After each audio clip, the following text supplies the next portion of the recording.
Choosing Chaos, Solo Motherhood by Choice, the podcast for women who are done waiting for the one and ready to become the parent on their own damn terms. We're talking fertility, pregnancy, emotional chaos, and the village that it takes to raise a kid. Sometimes you're crying in the bathtub. Sometimes you're crying because your toddler bit you. And sometimes you cry because you chose all of this. Welcome to motherhood, solo style. Let's get into it.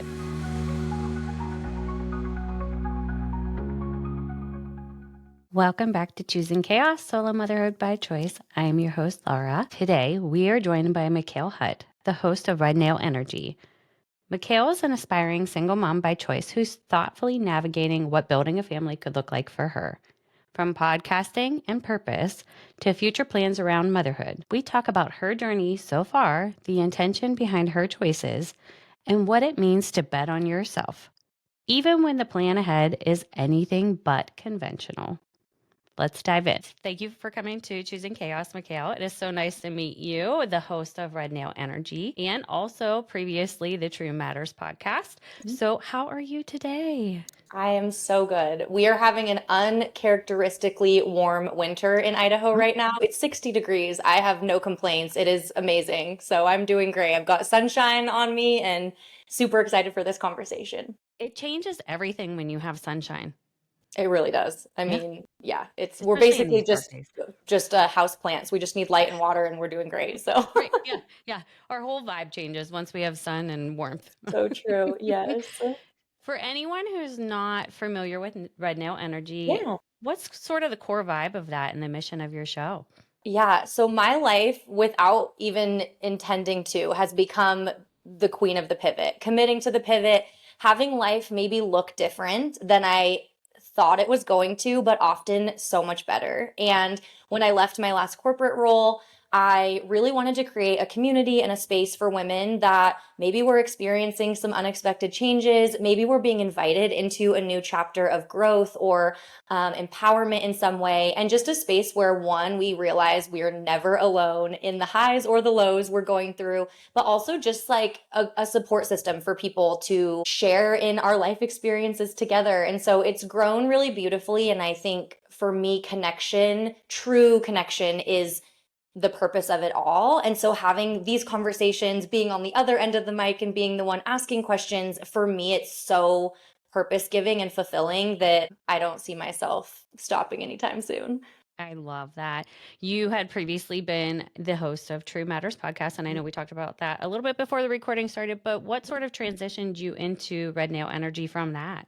Yeah, I kind of outgrew the corporate role I was in. I had learned so much. I was so thankful and fortunate in so many ways for the experiences I had there. But as I'm sure many people listening can relate to, staying became harder than leaving. And I got to this point where I just realized that a change was needed and it was uncomfortable, but it was actually so empowering once I really took that leap. And at that point, I was realizing I was missing podcasting. That podcast was professional. It was real estate focused, which I'm not even in real estate, but I was in a company that was real estate appraisal facing. And so I was missing the connection. I was missing those conversations. And then I realized, like, I can be the boss here. I can talk about whatever I want with whoever I want and really just let it sort of take form in whatever that is going to look like. And so I was mulling around different titles and kind of finding the vibe I was looking for. And it's funny, I had gone to get my nails done, and I'm a rock climber, so I normally don't have nails painted or anything. And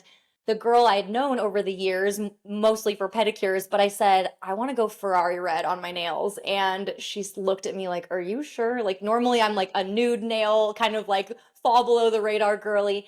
And after she painted my nails red, I was like, man, I feel this shift. And sure, that's simplified in a way. Like, painting your nails isn't maybe going to make you turn your whole life upside down. But for me, it did. I said, I'm going to break up with my boyfriend, quit my corporate job, start my own podcast. And it really was this first domino that fell in really stepping into a new season of empowerment for me. And so now, even though I do typically sport red nails, I also have encompassed that it's an energy. Like you can find that, you can connect with that, whatever your red nail energy is, you can access anytime you're feeling scared or nervous or need just that extra little bit of kind of hype girl. And so for me now it's more of an embodiment than the, literal sense of having red nails.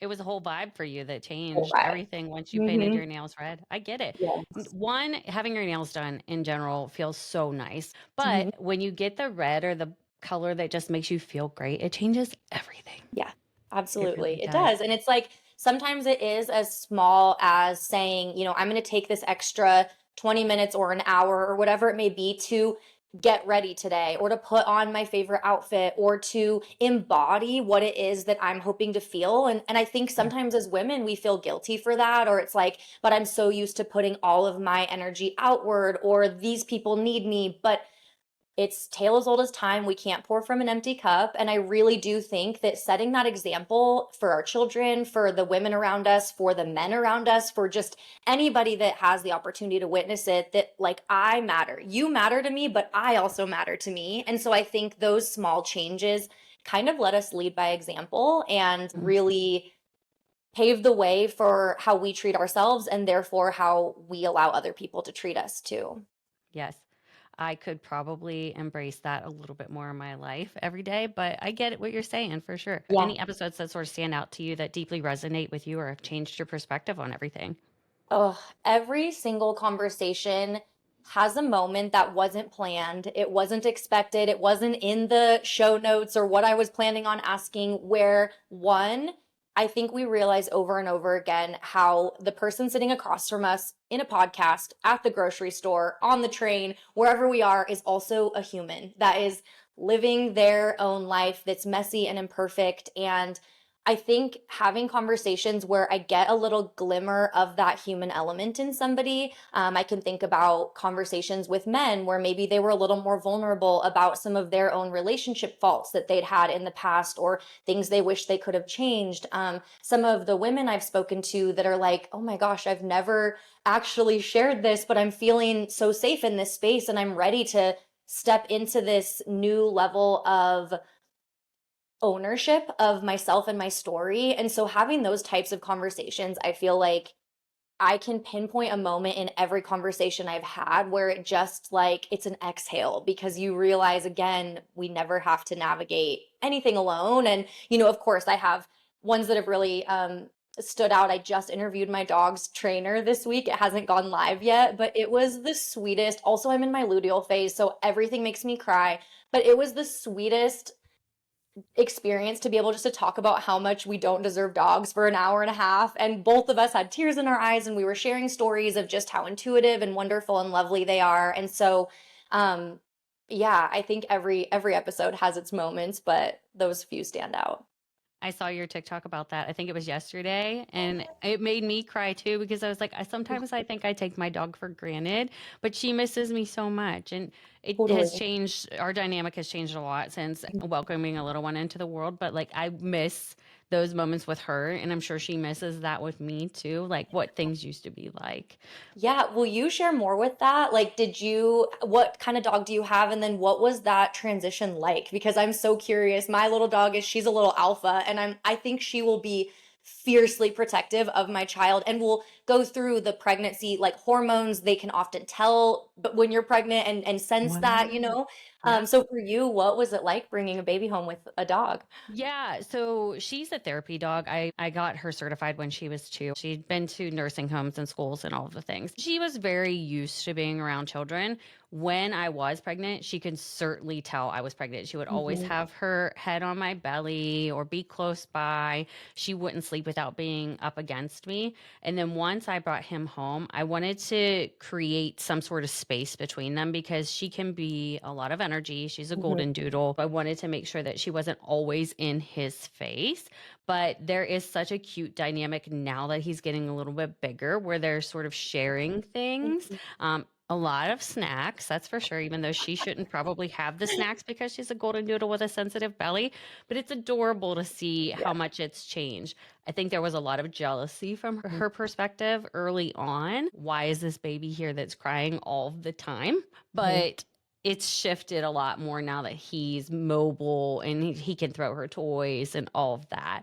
Which leads me to the reason that you are here Yeah. is because I saw one of your TikToks a few weeks ago about considering the journey of becoming a single mom by choice. Mhm. Wanted to just begin by what first inspired you to consider this path? Yeah. So I am a little non-traditional in a sense that since I was 25, I found out that I'm a carrier for a bleeding disorder. It's a very hidden disease in families. And at that moment on, I just said I was going to have a baby through IVF so that I could stop passing this disease in my family.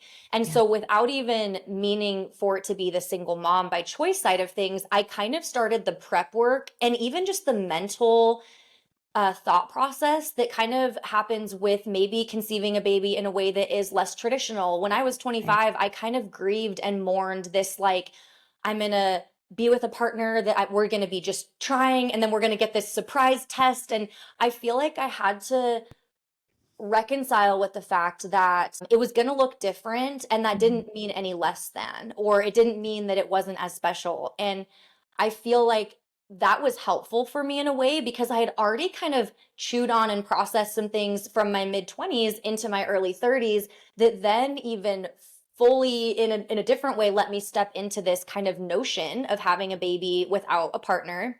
And when I was 20, let's see, no, maybe 32 and 33, I'm trying to think. It was a few years back, but I did 2 rounds of egg freezing. And again, that was even still somewhat thinking about maybe having a baby with a partner someday, and also knowing that this step would be necessary should I choose to stop this disease in my family either way. Right. And it was kind of interesting because it made me feel like it was going to help me give back some of the excitement when that time came. Like, I've already done the egg freezing side of things, and so now all the rest of it is sort of done outside of my body. And then I do get to do a transfer and have this kind of exciting moment when the time is right. I think that for me, my entering into my mid 30s was something where I started really deeply considering a single mom journey. And I think for me, it's because automatically as women, one, we're often our worth is often determined by whether or not we're being chosen by a man, if we're, a straight female. And I was really tired of that notion. I was tired of running into people out in the community, and the first thing they'd ask me is like, oh, are you dating anyone? And if I said no before I even got to tell them, but I just went to Africa and did safari and I wrote a book, and they'd be like, oh, it'll happen for you. And it was Right. I'm like, I resist this with every fiber of my being.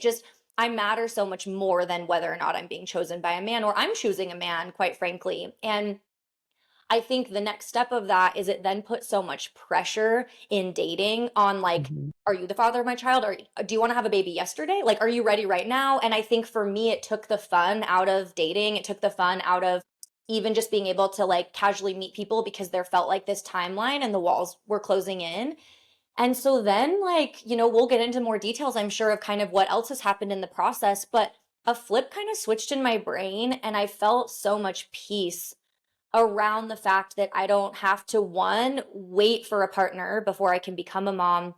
And two, I don't have to put pressure on anyone that I could be meeting tomorrow because I'm already taking these other steps outside of that in order to Mhm. know that motherhood is in my near future. And anything else that happens along the way is great. But thankfully, we live in this world where like we're allowed to do things non-traditionally. And I would Right. so much rather wait and have a partner enter into my life than really rush things with somebody and now we're tied to each other forever, and I maybe knew from the beginning this isn't somebody that is really meant to be my romantic partner. I just Right. found a lot more peace with that thought than the alternative.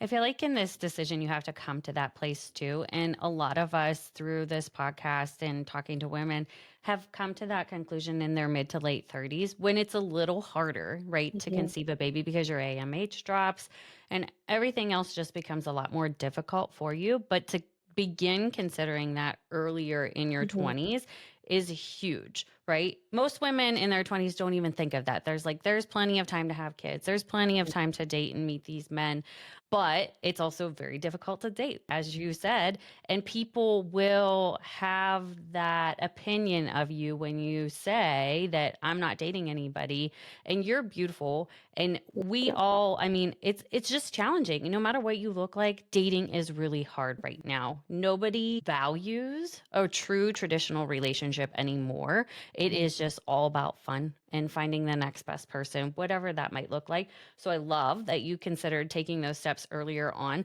When I look back on my life, and I know we'll be talking on your Mhm. podcast next week too, is when I look back in my late 20s, I kind of joked about it like, by the time I'm 38, if I haven't met anybody, then I'll consider becoming a mom on my own. Didn't know single mom by choice was even a thing.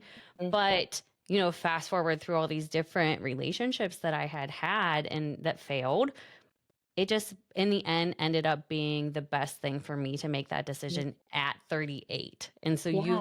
you've gotten way ahead of all of that by doing the egg retrieval.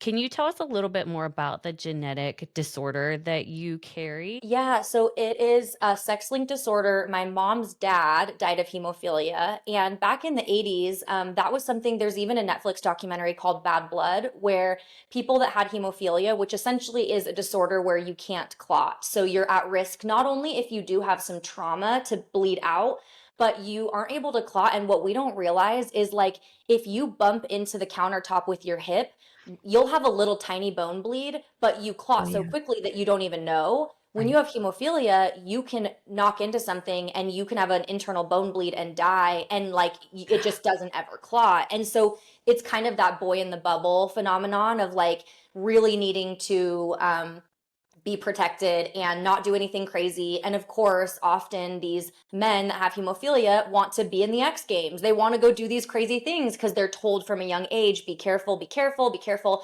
And there are really amazing advancements that have happened in the medical world when it comes to some of the serums that can be given. Often, a man with hemophilia is doing shots multiple times a day, and that's basically giving them clotting factor. So then that way, if any of those internal bumps and bruises and bleeds are happening, they have almost like a synthetic serum that is able to help them clot. As a woman, you are a carrier of it, and you can be mildly symptomatic or completely asymptomatic. And so by default, the way it works is my mom's dad had hemophilia. And so all of his daughters, and there's three daughters, they're obligate carriers, meaning like no matter what, they are a carrier, they get that gene from him. There are four girl cousins on my mom's side, including myself, and three of the four of us are, to my knowledge, are carriers of the disorder.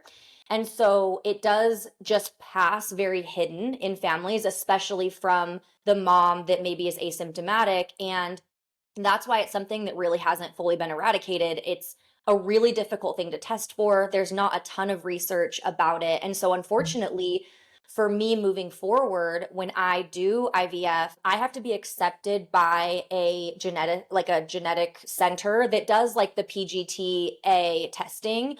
So Mhm. they already test for, typical genetic disorders if you choose to do that. But then there's like another probe that they will create specifically for my exact inversion on my DNA, and they will test every single embryo for that. So it does add a cost. I mean, creating the probe is expensive, and then every single embryo that's tested is also an additional cost. No, it's not cheap. And that at one point, I had a family member that was told it wasn't even possible. Our family's form is so rare that she was denied by every place she went to, and then thankfully was able to find someone to accept the case. And so that gave me some hope that it will be possible, but it does sort of set the timeline out a bit because it's this extra step that isn't normally necessary in the process. It's fascinating that they can do that because I know that when you do the PGTA testing, they test for like the chromosomal abnormalities mostly, which it's interesting. I was just talking to somebody earlier about PGTA testing and whether like it's scientifically proven or not. And there's a lot of mixed reviews on that. But to be able to test for something that granular is Mhm. so fascinating to me, Yeah. knowing that going into one, the creation of embryos, obviously, but potentially transferring that back into your body is Mhm. so nice to know because that can hopefully reduce the risk of miscarriage too when it comes to Yes. your journey. to Yep, becoming a mom. absolutely. And I think that, there is a world in which I could just either with partner or through IUI say, choose to just roll the dice and I could just have babies. They also can do sex sorting. In that case, I could have girls that are carriers and I could choose to only IUI the female sperm essentially. But in that case, I would be then having a daughter that is going through what I'm going through. And I feel Mhm. like when I was 25 when I found out I was a carrier, it was very traumatic finding out. Unfortunately, there was a lot of misinformation within our family, and I was kind of said to, by a family member, like, where basically you can't have kids. And that was so startling and confusing to me because I'm like, but Right. all the moms had kids. And so I think again, it was just a lot of fear within the family of like, this thing that killed grandpa is what we all have within us. And so there was a lot of shame and a lot of kind of, just maybe guilt and pain wrapped up within everyone's experiences. And so for me it felt very empowering to know I can change this and I can Right. at least, take these steps to start erasing this disease from our family. Right. I had gone to junior high and high school with somebody who was a female who had hemophilia, and she Mhm. ended up, when she went to college, there was like a cut she got on her foot, and she lost both of her feet because Oh of my gosh, yeah. that, just like the spreading in the Mhm. blood and everything Mhm. with that. I understand the risks Mhm. associated with having this and being a carrier. It is really scary disease because she couldn't bump into anything. Absolutely. And I think for me, just again, as like even a future mom, I think about my kids and a lot of decisions I make. It's an interesting, I feel such a soul and spirit connection to like my future baby or babies where if I could make a decision now that yeah, maybe takes a little longer, maybe it's a little more work for me, but it could potentially alleviate some pain for them in the future. Of Yeah. course I would do it. And I also don't fault my mom for not doing it. I think that it's like we're always all doing the best we can with what we have. And there's been so many advancements now that it's like, if I could just know that that's something that I could take from the plate of my future child of even having to worry about, then of course I will do whatever I can. Yeah, and they didn't know what we know now back Hmm. then. Yeah, I Yeah. wish all of our parents knew so much more. But Mhm. even going into a partnership with somebody, you don't know all the things that you know as an SMBC Yeah. about the person that you're having a baby Right. with. This Right. tells you so much more about people's Yeah. DNA. Totally. It's Yeah. interesting that you mentioned that because when I did my reproductive clinic uses Myriad for their initial genetic panel. And I'm an occupational therapist. I've been in pediatrics for many years. I now have a whole different job, but that was kind of my primary role for 10 years. And the only patient that I actually lost in my care was this sweet little girl that had SMA, spinal muscular atrophy, which is the most aggressive form of muscular dystrophy. It attacks your spinal musculature. So life expectancy is under the age of 1. And she did make it to about 10 months. And it was heartbreaking and just something that walking those end stages of life with her family was such an honor and also a very real experience of this disease. And when I got my genetic testing done, I when they actually called me and said, "Hey, we really need to talk to you." And I'm like, "I already know I'm a carrier for hemophilia." And they were like, "No, that's not what this is about. You're a carrier for SMA. Do you know what that is?" And it stopped me in my tracks. And it was like Yeah. if I didn't already have this knowledge, and in a way it makes me thankful, which sounds crazy, but thankful that I have this bleeding disorder that prompted me to get additional testing Right. because I would have had no idea I was a carrier for SMA. And that in itself then became almost an even bigger thing. Like when my donor got tested, I was holding my breath, waiting for his myriad results to come back because I'm like, if he's a carrier for SMA, I can't use him. Right. I can't do that. Yeah, And because thank you can't goodness have the same. everything Yeah. is clear. And so we're a perfect genetic match. But that was something for me that was like, as you said, we don't often have this level of information. We So don't. yeah. Yeah. Uh-huh. You're just out there blind having children with people you don't know much Right. about other than Yep. their personality traits. Yeah. Exactly. So let's go back to your retrievals. You Okay. completed the two retrievals, you Hmm. said, in your early 30s. Walk me Hmm. through just sort of that experience of what kickstarted that for you. Yes, I love to be the poster child of it wasn't that bad because I think and for so many things in my life, I've had like surgeries that everyone in the world says is the worst thing you could ever have done, rehab from different things and physically. And so going into the retrievals, of course, I had like a healthy level of fear or unknown around it.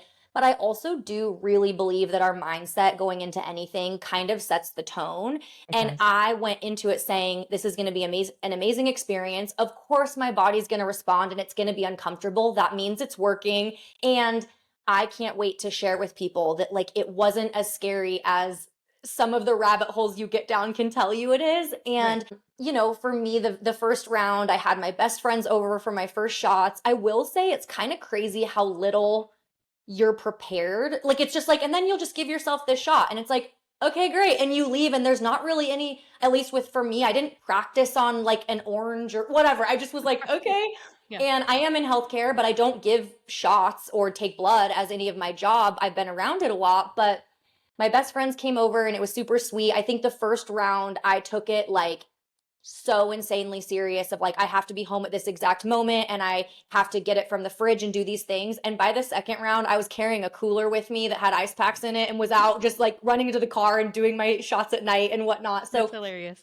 definitely kind of eased in where I was like, okay, this is, not that bad. I will say the other thing I'm the poster child for that I don't think is shared enough is after your retrieval, and for I'm sure people listening are really familiar with this process, but when they go in, they aspirate every single follicle. And so if you have a high number of follicles they're aspirating, they're going to fill them with fluid. And of course, you want to flush that fluid.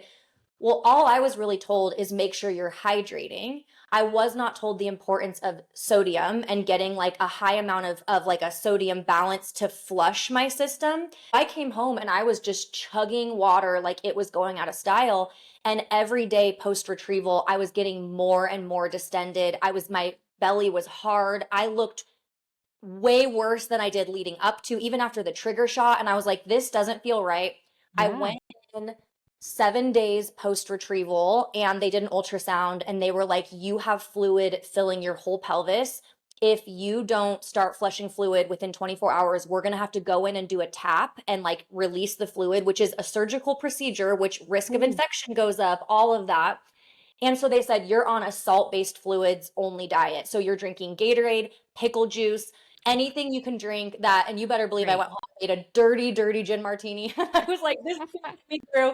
Um, but it made a massive difference. Like within hours, I was releasing so much fluid. And so now I have had a handful of friends that have had retrievals and I've put them on a salt based fluid diet where I'm like, get as much sodium fluid as you possibly can, like from the minute after. And none of them got ovarian hyperstimulation syndrome, which is what they ended up diagnosing me with, because I think that is what made the biggest difference. And so my second retrieval, I did that automatically. I bounced back and felt totally normal and like myself within 4 days, whereas the first time it was 10, 12 days before I felt like myself again. For the people there, they're doing this kind of all day, every day. And I'm sure it's like, it's a number. They sort of forget what's being told or what hasn't been told. But I do think that there are small things that could really make a big difference. And for me, I do already drink a lot of water. I recognize that maybe they just don't want people to get dehydrated. But I think that if they even said, like, after you leave here, you have to finish like 5 Gatorades as your first form of fluids or something. There was like a set kind of gold standard. I really do think that it would decrease the amount of women that were getting OHSS. And I Yeah. think that and just make the recovery so much more Easier. manageable. Uh-huh. Yeah. How many eggs did you end up retrieving between the two? So I had 12 the first time, which was a good number, That's but good. because of my bleeding disorder, I knew that they all could have been affected. I'm not, I don't know. And then I had so many meds left over from like them ordering too much. The meds are as expensive as the process itself. Mm. And they do a discount on like a repeat customer basically at my clinic. And so when I figured it out, it was almost going to be half as much for me, like financially to do the second round. And so I did the first one in October and I did the second one in January so I could use the same meds before they expired. And I got 16 at the second one. So I ended up That's with great. 28 frozen eggs and they were all mature, thankfully, too. So I have 28 banked. Like they're so cut and dry. And my doctor, I love her, but she writes it all. She's like, here's your 28. So automatically, this many won't survive thawing. This many aren't going to do that. You could probably have half a baby at the end. And I'm like, okay, great. Well, that doesn't, but also I know that one egg can result in one baby. Like at the end of the day, I think getting lost in the numbers can be really overwhelming. And, Mhm. I've seen women transparent about how many they get. I've seen women that are like, I'm not going to share because I don't want other people to be comparing. Because I do think it's so sensitive and intimate and feels It like is. a war against your own body almost. Like it feels almost like betrayal if your body doesn't perform or do what you're asking it to do. And so I think that for me, I experienced a lot of that through the process and then Yeah. simultaneously dropped in so deeply and found so much gratitude for my body and so much appreciation for my body and recognized how much better I responded when that's the lens I was looking at it through versus, shame or I wish I would have had these numbers or, whatnot there. Yeah, the comparison game is not healthy for anybody. It doesn't matter what it is in life, but especially when it comes to fertility, it's Mm, certainly not a good rabbit hole to go down. Producing 12 and 16 is an amazing count. You should be proud of thank that, you. especially with Thank you. everything that you have gone through. And looking at it from a very optimistic lens will only Hmm. help you in the rest of your journey.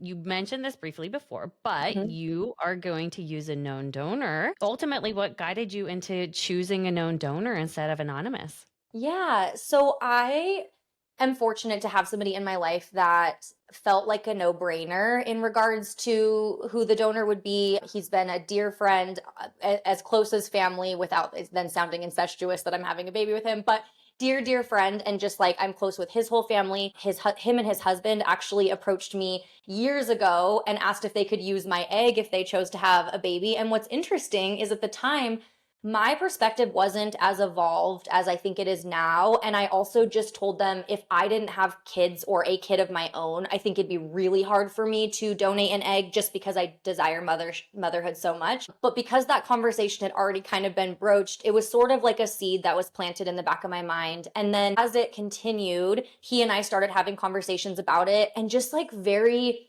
candidly and organically and without it feeling so stuffy and sterile and clinical. And I will say there have still been kind of issues that have arose. Like even right now, we're sort of paused. He's done the genetic testing, but we've paused on moving forward with even banking and some of the other aspects because he's in a really stressful space with work right now. And there's a lot going on for him personally. He has to do a 3-hour psychological evaluation before my clinic will let him bank. Oh my gosh. Yeah. It ours together. I do one by myself, he does one by himself, and then we do one together. And it's like $1,400 for the three combined also. It's insane. Gosh. It is like so easy for people that like maybe don't want to have babies to actually have babies. And then the minute you're like, okay, this is really what I want to do, they're like, we're gonna give you 700 hoops to jump through. And I'm like, got it, got it, got it. So he was very And here's a candid with $100,000 bill. exactly, Yeah. exactly. And here's this much money to just like keep it stored every year. And here's the yeah. Yeah. But he was very candid with me and he said, to be honest, like I want to do this. There's no part of me that is feeling like I can't ever. But right now, like it doesn't feel aligned for me to be able to like move forward. And actually, what's happened is it's given my timeline a little bit of a different window. And I'm now employed by a company that has a fertility benefit. And that wouldn't have happened if we had moved forward previously. So it almost does feel very serendipitous, like how the timing has worked out. And also, I think when it comes to using a known donor versus using a bank, um, there's a different level of like intimacy and questions involved and another person that has their own very real experience happening. And so in that time of it being a little bit uncertain, it made me understand what would make somebody want to use a bank instead. Mhm. But my reasoning with having a known donor, and honestly, if it weren't for him, I don't know that I would then find another known donor. He is somebody that just feels so stable in my life. But I just have this idea of talking to my future child or children and just explaining to them scientifically, it takes a girl part and a boy part to make a baby. Mommy wanted you so bad, and Uncle John loves you so much. He gave me the boy part to make you. He's Yeah. Uncle John. He's not your dad, but he gave mommy the boy part. Like that for me just felt like it just felt aligned, and I also felt like there was a different level of maybe them being able to have that special relationship. He's a phenomenal uncle to his nieces and nephews, but also very boundaried. Like I've witnessed him in many different situations with his siblings, kids, and just been able to almost see what that would be like. And Yeah. so again, it's not, fully set in stone, but that's kind of my reasoning with the known donor side. If the timeline gets pushed too far out, would you consider going the anonymous route? I would. I think that honestly, I'm at a place in my life where I never say never about anything because I didn't know that you and I'd be having this conversation, 10 years ago. I'm sure Right. for you the same thing. So I'm really not opposed. And I also really have no judgment surrounding any form or steps that anyone takes to become a parent. And Right. I just think the more I learn about people's stories and the more that I process my own experiences, the even more compassion and love and grace I have for everyone and every decision that is made. And so I've got two really good girlfriends right now that are married. They're going through a known donor IVF, and that's been so fun going through that experience with them. I think for me, I'm very open to all avenues. Yeah, I love that for you. Yeah. And do you have a timeline in your own head of like, okay, well, if Uncle John doesn't decide by Mhm. X, then I'll just make the decision on my own? Yeah, I thought I was gonna have a baby by Christmas. It is December 10th, and that's not how pregnancy works. Yeah, So girl. yeah, this time last year, I was like so certain that I would transfer early 2025. I'd have a baby end of 2020. It just felt like that was what was going to happen. Yeah. I will say, and like for anyone listening that has the timelines stuck in their head, you got to get rid of them. I think Yeah. that it's so easy to feel failure and shame and feel behind because it isn't the way that society or the world or whatever, or your internal voice is telling you it should be. But for me, I start a new role mid-January and it's like an incredible dream job. I'm so excited about. Again, they offer fertility benefits. I feel so fortunate to have this opportunity.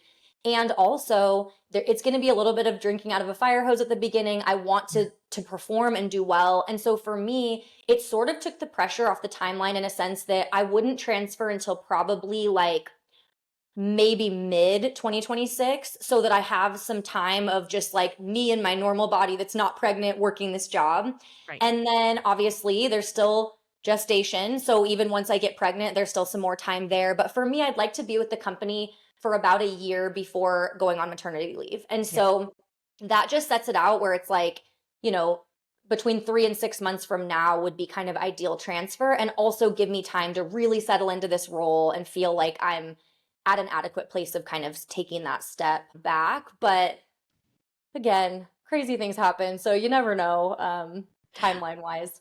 I will say take full advantage of the fertility benefits that your company has to Hmm. offer.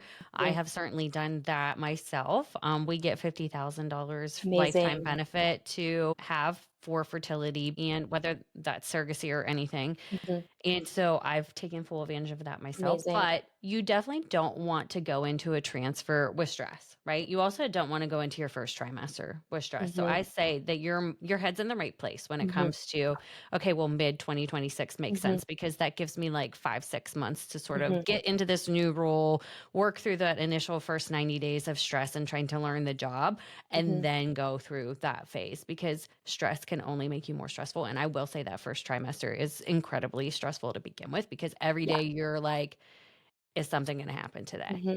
Yeah. Yeah. Yeah. So just try to like I'll take that off yourself.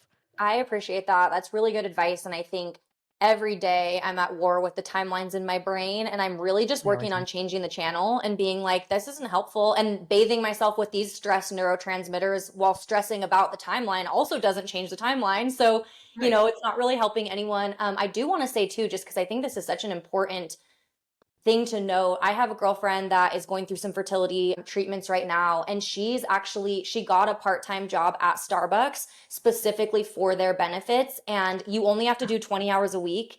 And I can't remember the exact number of hours, but it's basically like X amount of hours after 90 days, essentially equating to 20 a week. I think it's like 120 hours in 90 days or something like that. But then you automatically, so in 3 months, you have access to their fertility benefit. And I think that knowing that even for part-time employment, that's the whole reason she's doing it. And she was even transparent with the manager, and he was like, I love that. Like, we have education benefits for people that want to go back to college. We have this fertility benefit.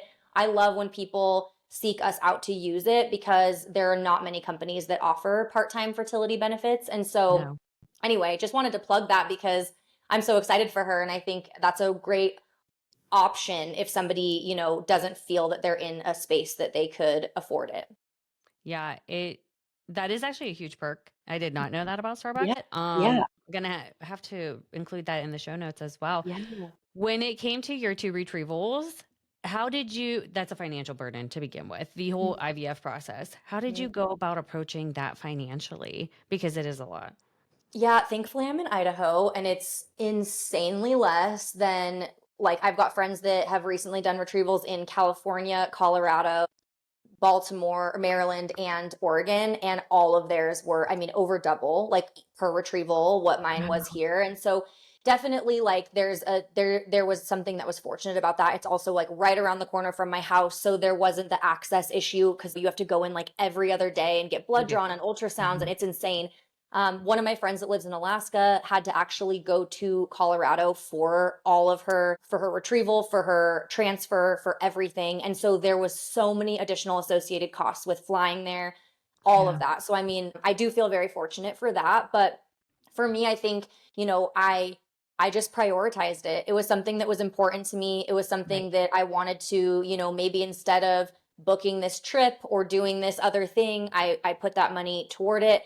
I also do have to say my grandfather passed away and my mom and stepdad received some money from him, and my mom actually gave some to help for the retrieval, and it Oh, was so sweet. She was like, I want grandpa to be part of this and, make sure that this child knows how wanted they were and like how many people had a hand in this. And I was just so appreciative of that as well. I have had like help and support, and then also just again, like really prioritizing it as something that was important enough for me to budget it in and maybe make some changes and shifts here and there in order to be able to afford it. And I mean, at a certain age and without there being other like assistance options, you really do have to be able to pay it in full. Like there aren't a lot of mhm.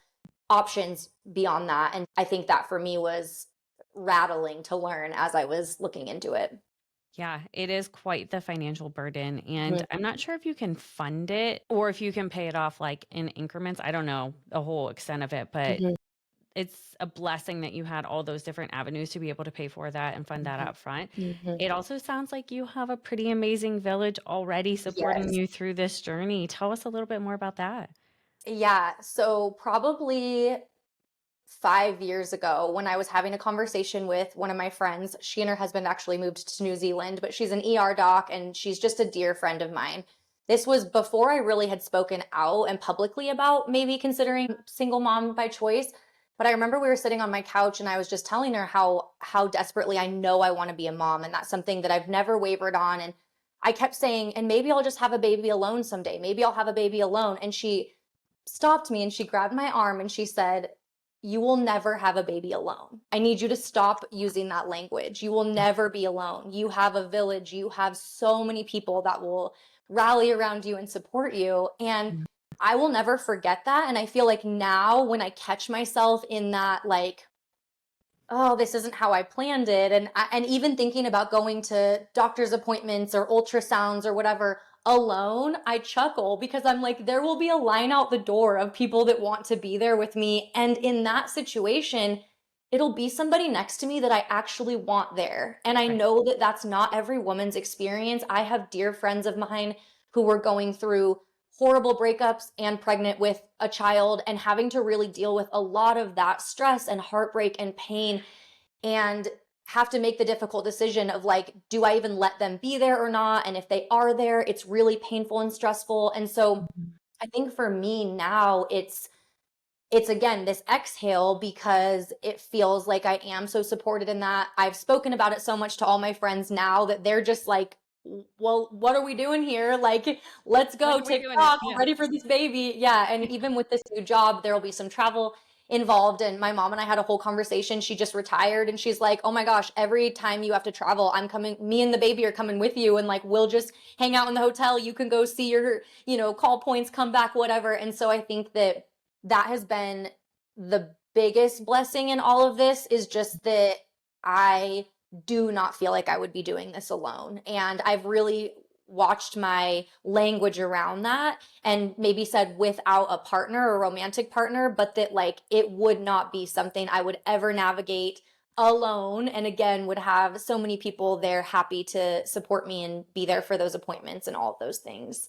I think that's a really important lesson too for the listeners because we all hate the term choice and we all Mhm, hate that we're having to make this decision alone, right? That mhm, we're having to do this by ourselves. But shifting the narrative to make it more positive and that you do have a village. You have amazing people behind you supporting you with making this decision or that will be there for you.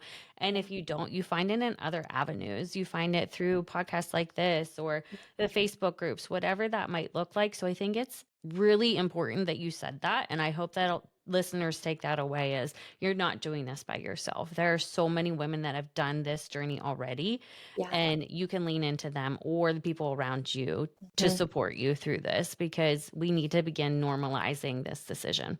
Absolutely. And I think that I will constantly remind myself or my friends or loved ones, if we are going to use the word alone, it is so much better to choose to do something alone than choose to do something with somebody that makes you wish you were alone or feel like you are alone. Yes. It is the loneliest place in the world to be sitting on a couch next to somebody and feel alone. And Mhm. so I think for me, having that reminder as well that thank goodness we can make this choice. Thank goodness it's not decades ago where women were property and our only, worth was derived upon if we could bear children or not. I think that Right. there are ways that we can kind of flip the script and we can allow ourselves to see this as a positive and something very empowering. And it also doesn't mean we have to be man haters. It doesn't mean we don't believe Right. in love. It doesn't mean we don't desire partnership. Like I always often remind myself two things can exist at once. I can desire partnership and choose to have a baby on my own. I can believe Yes. in love and not want to settle. So I think that there's a duality of everything in life and Yes. this aspect, being a single mom by choice is a really beautiful duality and you don't have to pick one side of the coin or the other. You can kind of exist somewhere in between. When I had first announced that I was pregnant to my friend, one of the first questions that I had got was, did you just give up on trying to find a partner? And I was like, well, no, I'm 38 at this point. I wanted to become a mom. I'm running out of time. Love can be found at any age. It doesn't matter. But becoming a mom comes with a timeline and I had to prioritize that choice right now. And that's what I did. And Yeah. it doesn't mean that I don't ever want to date Mhm. or be in a relationship with a guy again. Trust me, I miss that. But right now, this is where I'm at in my journey. And Yeah. that will happen when the timing is right. Yeah, I love that. You don't have to pick only one thing. It's not, I'm having a Right. baby by choice on my own. And so that means I don't want love anymore. I think Right. that really two things can exist together. And it's so empowering to embody that versus the disempowerment or the disappointment or deflation of like, all right, I Yes. guess I'm just giving up. And so many women I've spoken to, if not all women I've spoken to that are in that single mom by choice category, are so optimistic. They're so hope filled and they don't have like a chip on their shoulder or this Right. like, well, who needs a man anyway? It's like, no, I just desire motherhood. And that's Yes. where I'm at. I'm in this motherhood chapter. It has nothing to do, like, we're not even going to give credit to the Brads and the Chads and the Kyles over here. Like, this is about me and my child. So I Right. think that's like, that's such an important lens to view it through. Yes. Agreed. What would you tell your younger self about starting this journey and making the decisions that have led you to becoming a potential single mom by choice? Oh, girl, buckle up. I would say you have no idea what you are in for. I think a lot of my desire to motherhood and to become a mom is really wrapped up in my love and care for my inner child, for that little girl that just at times was misunderstood or needed support in a different way than she was able to be shown. And we all have that kind of inner child that sometimes we're not ever able to access, or sometimes we're in our 30s, 40s, 50s, and we realize that's what kind of comes out at times as this protective, defensive energy. And I've found so much love for my inner child. And now it feels like something we can embark on together. So I would just tell her, like, hey, we're going to take separate paths for a while, but we're going to come back. And then, like, the next phase is so amazing because, like, we get to do it together. And Yeah. I think that there's nothing I could have said to her to prepare her, and it probably would have just freaked her out. So I probably wouldn't have yeah, said a whole lot else, but more so just like buckle up because we're in for an amazing ride. And honestly, it isn't gonna look how you thought it was gonna look, but it's gonna be better. So It made me tear up a little bit because it's so sweet of you mhm. to carry that along with you and want to just embrace her and show her that there's so much more to life than this, you know, who you were as a child and whatever you experienced as an individual as a child. Yeah. Were there Definitely. moments that surprised yourself in your strength and your clarity and resilience through this entire decision so far?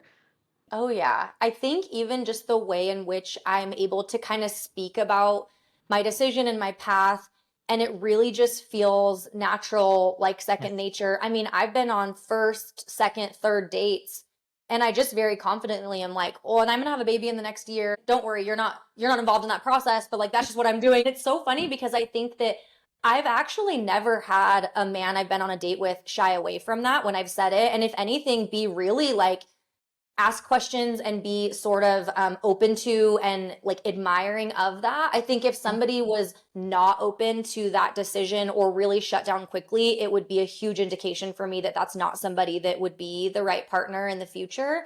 I do think there's a world in which, I mean, it's kind of strange. Like if you are a single mom by choice, you could be pregnant. I don't think I would be putting myself in situations of like seeking out dating, but you Yeah. could easily meet someone somewhere and you're not doing anything wrong if you go on a date or you meet somebody. I mean, you don't have a partner that you'd be betraying in that sense. And so it is funny to me to think about those instances of just like what could maybe happen in the future. But I feel like I've really surprised myself just in the confidence I have surrounding it.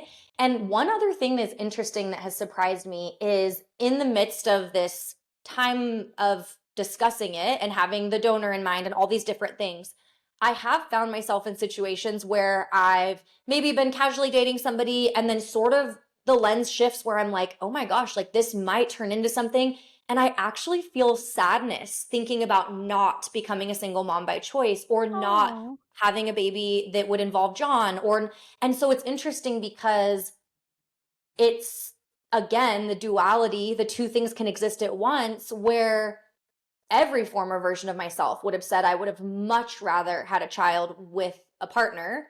And now I'm like straddling the line of not really sure exactly what's going to happen. And I'm finding myself being so incredibly okay and happy and fulfilled with both and not feeling like it's any less than to choose to have a child on my own or take this path that I've, started kind of laying the foundation for. Would you consider getting, if you were to meet the right person through dating, would you consider going that route and foregoing the single mom by choice, knowing that we do have a timeline and who knows what that looks like with that individual, right? Yeah, it would have to be a situation or a circumstance that I can't really foresee happening right now just because things would have to kind of like shift and change somewhat quickly. Yeah. But I also will say like there's been parts of me, joking at happy hour with my girlfriends like if I met somebody and it was kind of early on, but I was going through this process. We live in such a modern world and the type of partners I would want to align with would love and respect and embrace my decision and would be less ego enough to then want to maybe step in and be part of this child's life should that be where we get to that I'm Yeah. like I could see myself living in some the star of a lifetime movie in my own world of like I meet this guy, I'm transferring the next week, I then our first 9 months of dating I'm pregnant and it's kind of this like funny modern family situation that is a very real possibility. But again, I think for me taking the pressure off of that in dating may actually create the space for the right type of partner to step in because I Yes. now have no expectation or pressure on dating in my life at all. And it feels so good. It is like outfield of my life. It is not center stage. It is not even one step out. It is like pretty far out there when it comes to prioritizing dating, feeling like it's something I even need to be doing. And that's Right. so freeing because it just leaves space for everything else. That made me think of the Jennifer Lopez movie. Have you seen that where she gets pregnant with twins and then she ends up meeting a guy while she's pregnant with twins? Yes, I yes. can't think of the name of it, I but can't that's what I either. immediately thought Yes, of. Mhm. 100%. Like, and I think at the end of the day, I mean, again, that's not like that far-fetched when this is actually the trajectory that I'm walking. And so Yeah. yeah, again, never say never. And I'm not opposed to the more kind of like traditional route. What's interesting is traditional for me still would be IVF, stopping the disease in my family. And so there's already an aspect I've just embraced of the fact that it's going to be non-traditional. So then I'm just like, all right, cool. Well, I can't wait to see how the rest of the cards fall because I know I will be a mom. I know it's in the near future. I know there's really exciting, amazing days coming. And I get to now like surrender a bit to that and let Yeah. it just continue to unfold. I think the cool thing is too, you have the eggs, you haven't gotten to the embryo stage yet. So Mhm. whoever the donor or the potential father is of Mhm. those children, it will be as it is supposed to be. Yeah, thank It you will for just saying play that. out. The cards will just play out. Yeah, I even Mhm. chatted with my doctor because she said, okay, so you have 28. Do you want to fertilize all of them with this donor sperm? And we actually came to the conclusion I would do like 14 at a time because I also have to pay for all the PGTA and PGTM tests for each one. Then it's almost like I've still got these frozen. There could even be a second, I mean, who knows, like at some point in time, because it is funny. Some of those decisions you have to make at some point that you just never there's no real guidebook on like the right or wrong way. And also with science, it's all probability. None of it Yes. is certain. None of it is. And so I think that's the thing too, is it's like there's a lot of invitation for releasing and for surrender in this whole process. And your Mhm. ability to allow, I think, really dictates your experience and your ability to enjoy some of the unknowns and the in betweens. And it also prepares you in many ways for motherhood because a lot of that is gray area and unknowns and in between and like nobody told me that this was going to happen kind of a thing. And so I Right. think it's part of that as well, is just like almost surrendering to the energy of motherhood before your baby is even in your arms and just allowing it to be part of the whole process. There are so many unknowns when you become a mom, and you will spend probably the first 3 months of your child's life Googling every single thing that they do, saying, is this normal? Yeah. Yes. Is there anything about motherhood that scares you? I come from an interesting perspective because I have 10 years in pediatrics and I'm simultaneously petrified because I think when you have experience professionally or even personally or whatever it may be in something, but then you now are, quote, the patient, or you are now the one that's in this other role. I Yeah. think there's this pressure we sometimes put on ourselves. And I've really worked on just letting that go. Like, just because I have 10 years of pediatric OT experience doesn't mean that I have to know everything about being a mom. Like, there's Right. so many things I'm like, what do you do with this contraption? I don't know what this is for. And I think another part of that is a good invitation again for me to release my pride and ego around things and let people help me and let people support me and show up and maybe know something that I don't know the answer to. And that's not always been the easiest thing for me. I think there's something attached to my worth sometimes of feeling like I just have to know or be the one with all the answers. And so for me, I think, of course, there are aspects of, question marks and gray area and some of the unknown that is scary. And also, I think it's going to be such a beautiful invitation for me to let myself be supported and to let people step in and help me answer these questions that I'm like, is this normal? What's going on here? And so I'm more excited than scared, I would say. But of course, I mean, ask me when that baby's handed to me, and I'm sure I'll have 1,000 new fears to tell you about.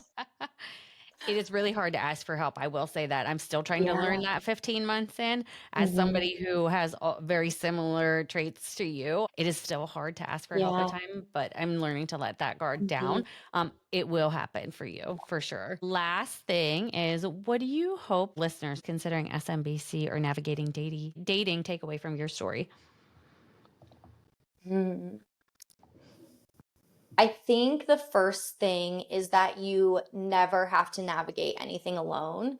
And that's like the good, happy, exciting moments that sometimes arguably are even harder to share with other people because it maybe feels like you're bragging or whatever. Please brag to me. Please let me be your hype girl. I think surrounding yourself with a circle of people that not only are there with you in the lows, but also really want to embrace you in those high, happy moments. Right. And then I think just trusting your intuition and silencing some of the voices around you when they get really loud. Everyone's going to have an opinion about what you're thinking about doing or what steps you're taking. And sometimes I've learned that holding your cards a little bit closer and really finding that sovereignty and counsel within yourself first. Like before you go ask the group chat or chat GPT or your counselor, it's like, how does it feel in your body? And ask yourself the question and trust your body and trust yourself to really allow you to kind of embody that answer. And for me, that has been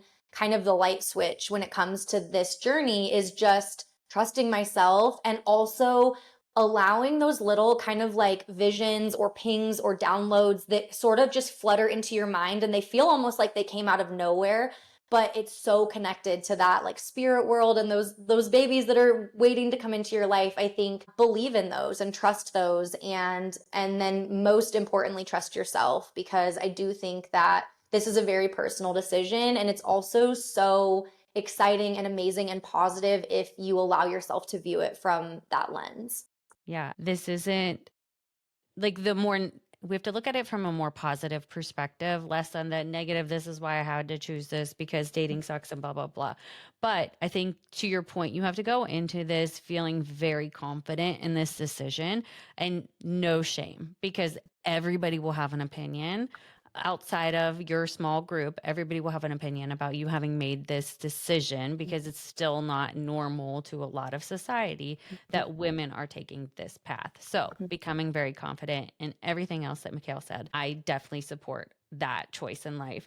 And I want to send you all the baby dust, because I know that you'll be considering the rest of this journey in the upcoming months. You'll have to keep me posted. I know we're going to be talking next week, but I definitely am going to be following along on TikTok and everywhere else to hear more about Macaile's journey to motherhood. It's so exciting. Yay. Thank you. Thank Yes. you. This was so Yeah. fun. And It yeah, if was. you're listening, I'm sending you all the love in the world. I know this can be a scary, confusing, noisy place to in our own minds even, but finding resources like Choosing Chaos, finding people that are in similar situations but maybe a few steps ahead that you can lean on or look to for guidance. Like again, we just don't have to do anything alone, and I think that sometimes that's the first step in getting out of our own way, is being willing to have a community around us and then just allowing our journeys to unfold from there.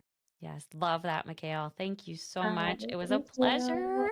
You have an Yes. amazing day, and I can't wait for next week's conversation. Yeah, same. We have absolutely loved having Macaile on the show today and hearing her experience as a podcast host, as well as her thoughtful path toward motherhood. If today's conversation resonated with you, be sure to check out Red Nail Energy, available on Apple Podcasts and Spotify. We strongly recommend it.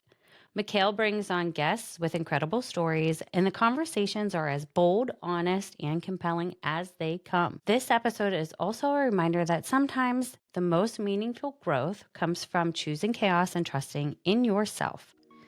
And if you have been enjoying Choosing Chaos, you can stay connected by following along on TikTok, YouTube, Instagram, and Patreon for more episodes, updates, and the community itself.